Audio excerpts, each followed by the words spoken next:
Shout out to CFB Nation. Welcome to another marvelous episode of CFB Morning, hosted by me, Lever KT, aka the governor of college football. And look, today I wanted to do a special segment for you all titled Tampering and the Transfer Portal. Really going over the fact that where do we draw the line between coincidence and tampering? When you look at pre-NIL, so pre-2021, you look at the history of college football, really they were able to get over on the athletes, if you ask me. I think they were able to get over on the athletes on two premises. On one, that they are an amateur because they're not professional yet, and two, that they were a student athlete. The term student athlete probably applied to roughly 97% of those players, but there is that 3% of players who are going to go on and move on to that top level, and then that top 1% that's going to that top level and really going to be stars in their particular sport.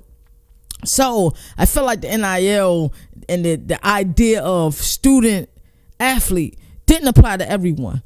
Let's give you a couple of examples. If you go to 1989, 1990, you go to South Bend, Indiana, you see the number 25 and you see people wearing those jerseys all over the stadium, right? But that player, number 25, who happened to be Rocket Ishmael, wasn't getting paid for that. Same thing, same time frame. If you go to Boulder, Colorado, you see a bunch of people with the number 1 jersey on, but Eric Bieniemy wasn't getting paid for that. Fast forward, boom, same thing. Ann Arbor, Michigan, 2002. There's a bunch of number 1 jerseys. Braylon Edwards wasn't getting paid for that. Same time period. Let's go to Columbus, Ohio. You see a bunch of number 13s in the stadium. Maurice Clarett wasn't getting paid for that. And that's just simply not right. But still, where do we draw the line? Fast forward. Actually, before we fast forward, let's talk about the O'Bannon brothers. And O'Bannon brothers played a major role in this entire NIL deal, especially with their beef with the video games, because you can go and use UCLA. You're going to see number 13 and 31 over there, who are the O'Bannon brothers, and of course number 5 on UCLA, Tyus Edney. You're going to go see those players on there, but they're not getting paid for it. But somehow, shape, or form, through the licensing that EA Sports had with the schools were getting paid for this. How was this right? So enter 2021, we get the NIL deal, and things have certainly become like the wild, wild west as it pertains to the transfer portal, as it pertains to NIL. And then you see a lot of coaches who will become upset with it. A lot of people on record like, hey, this isn't right. But it's very hypocritical if you say this isn't right and you participate in grabbing some of that top tier talent and adding it to your team because you're trying to compete with the next. You're keeping up with the Joneses. Cool. I have no issue if you complaining and you not participating like Dabo Swinney is. I don't know how he does it. I don't know how Clips still remains a top 10, top 5 program with him not entering and using players from the transfer portal. People leave his team, as we see, but he doesn't dabble with the transfer portal. He doesn't dabble with JUCO players. That's who he is. That's legitimately who he is. I got a chance to meet him, got a chance to ask him a couple questions after their spring game. I was there as well. You can see he's just a family guy. That's what Dabo is. So I really wanted to introduce that because the term student athlete was really because university said, hey, they're getting a higher education, they're getting free food, and they're getting free, they're staying in a nice dorm. So that's how they were able to get away with that for so long. But your jerseys are selling in bookstores on the campus. People are wearing the jerseys. People are paying for tickets. Boosters are there. Somebody is getting paid. And we know it's some under the table action, but NIL now, legitimately, there's a way for these athletes to get paid. So wanted to introduce all that. So let's get into some of this tampering v.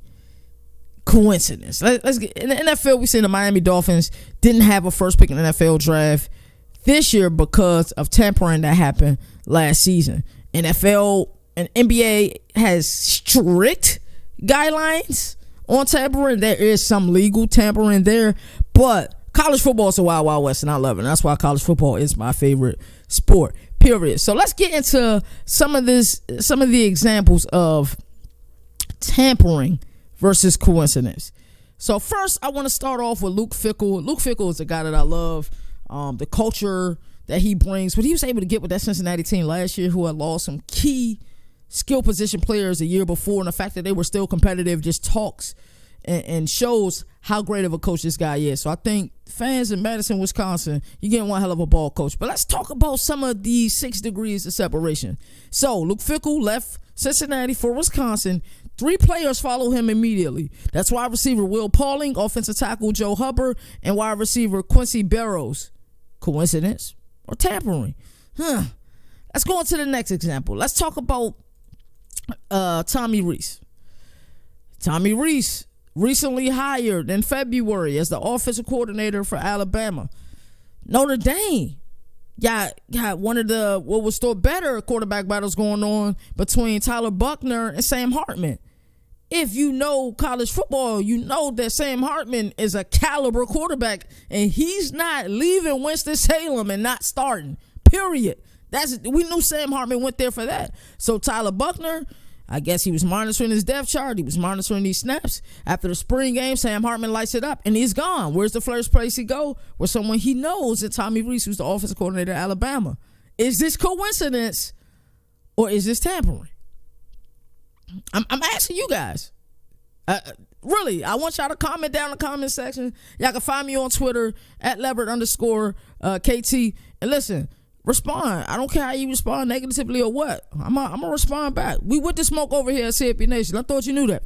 So next incidents of tampering. Let's talk about Mario Cristobal. So Mario Cristobal left Eugene, Oregon, went to Coral Gables, and immediately pulled in a few players with him. 2 interior offensive linemen, Logan Sagapolu and Jonathan Dennis.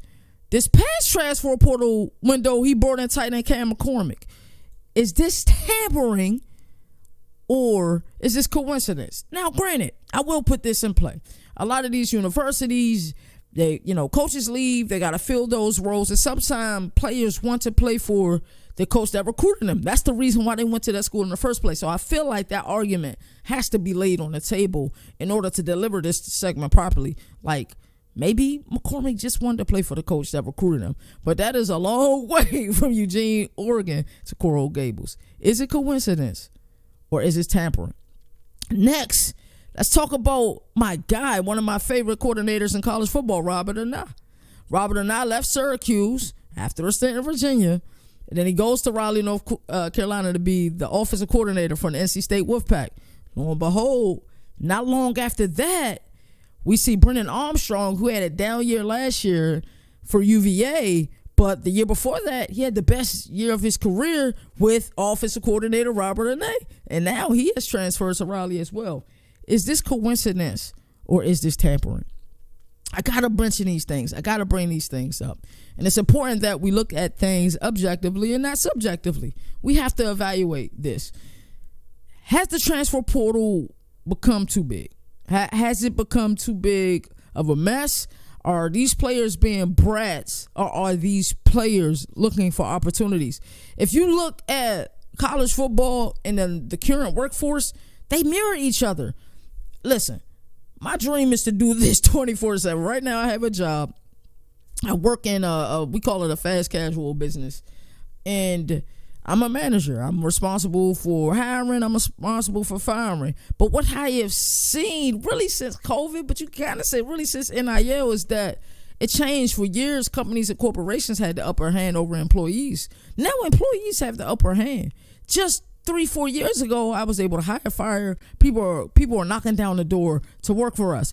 That is no more. People be like, listen, if you're not paying me what I want, hey, you offering me $15 here, I can go work at the store next door and I can make $15.50, and they're happy with their decision. So I feel like the universities and the head coaches had so much power before the deal, but now these athletes have the power.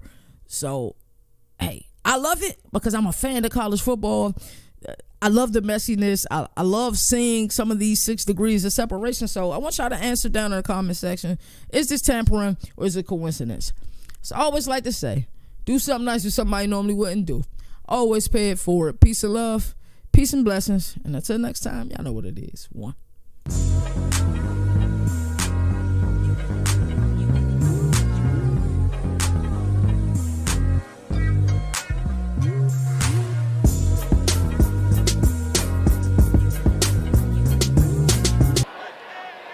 the CFB Nation.